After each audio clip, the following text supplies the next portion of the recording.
watching Thrifty Kaniffy. Hello everyone and welcome to Thrifty Kaniffy.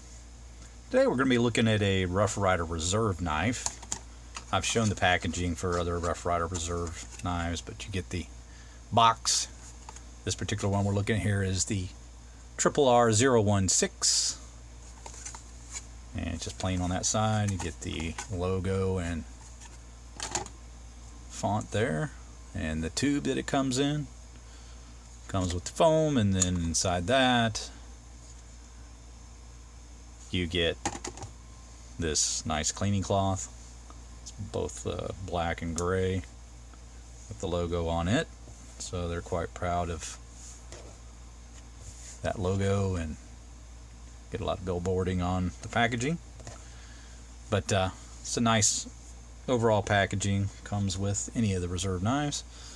And we're going to be looking at this particular one today. This again is the RRR016. This is the Coperhead. Now they were trying to be cute and name the knife after a copperhead, but with the coping blade. And they only got one of the two things right, because this is not in any way, shape, or form a copperhead. This is in fact a coping blade on what appears to be a single-bladed Wharncliffe handle pattern. Now when I say Wharncliffe, that's not to be confused with the blade type. I'm specifically talking about the handle pattern.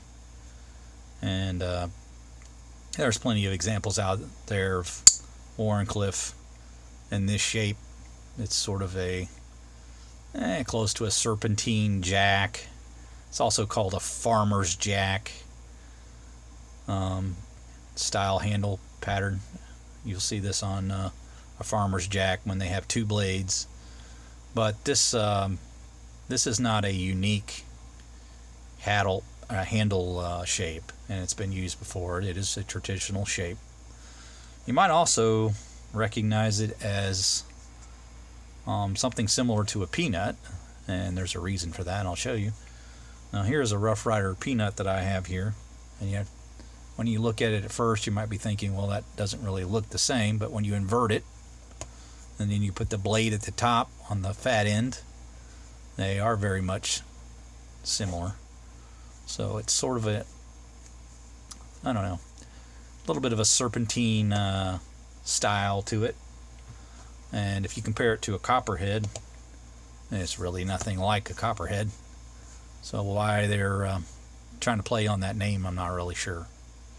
And again, this is a single-bladed design. These run $39.99, and it's probably one of the smallest, if not the smallest, Rough Ryder Reserve knife that they made to this point. Again, the coping blade. You have a half stop there, nickel silver pins and bolsters. They're all satin finished with this arrowhead shield. You get a half stop on the blade, swedge up here at the top. Again, this is a coping blade.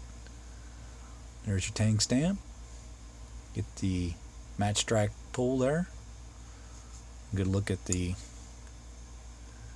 blade edge and the swedge on the coping blade. And it's pretty straight, pretty well done.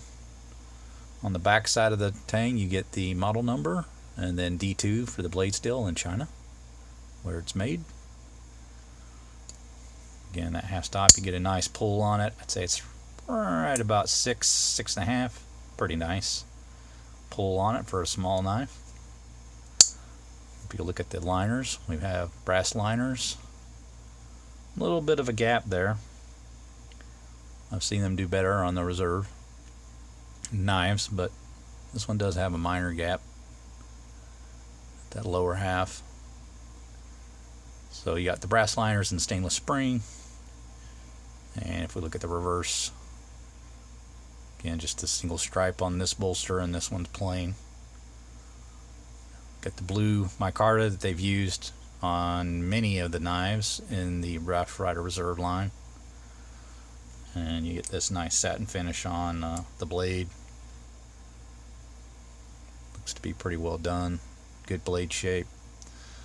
And let's take a peek at the dimensions of this.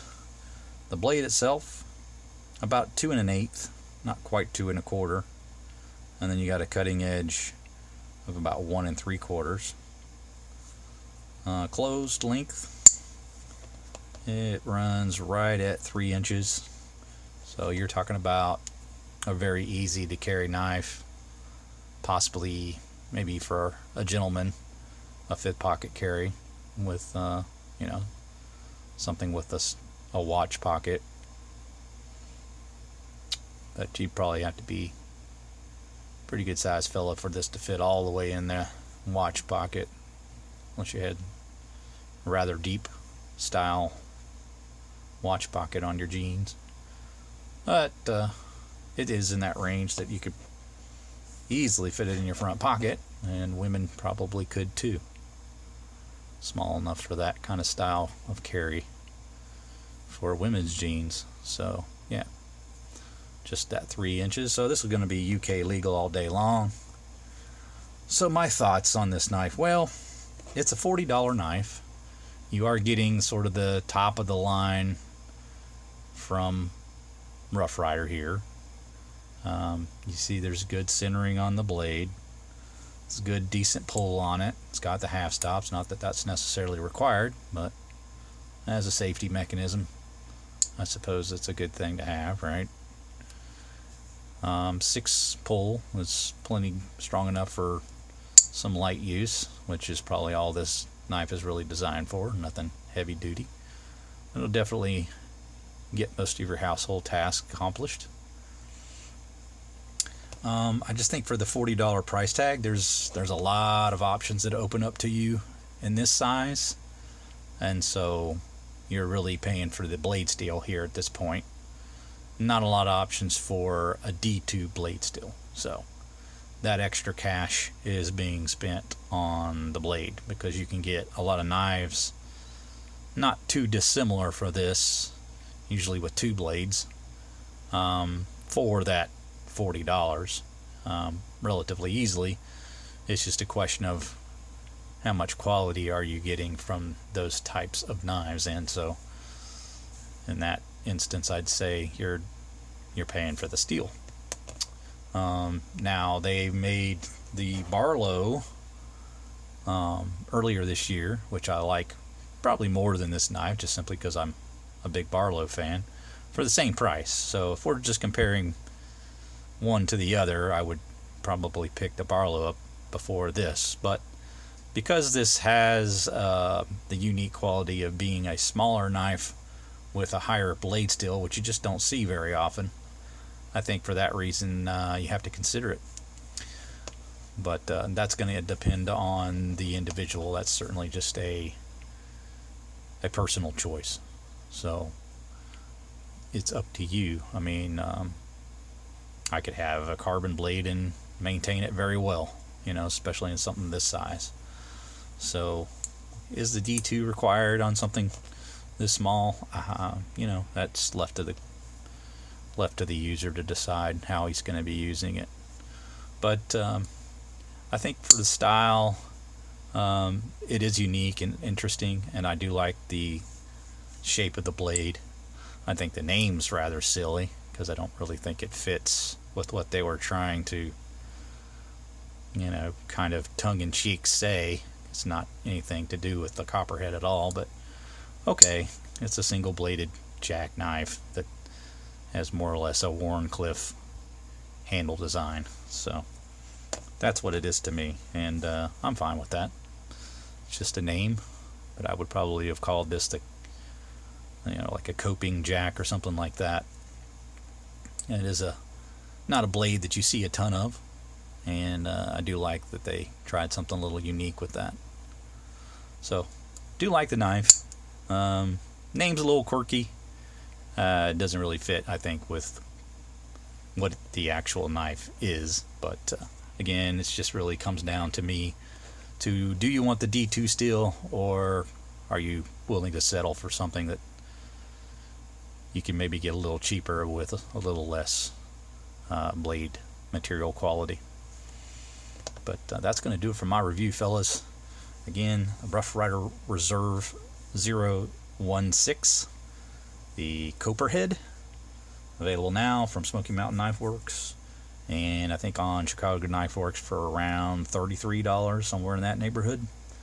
The waiting time for Chicago Knife Works free shipping has gotten pretty bad. It's almost to the point where I'm not willing to wait as long as they want to take to ship it. So keep that in mind if you want to go that route and save a few dollars.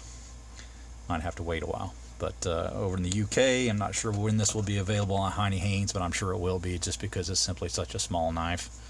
Might just be a small wait before you guys are able to get it over across the pond, but I'm betting they're going to carry it. But that's it for my review. Hope you guys have a fantastic day, and please do take care.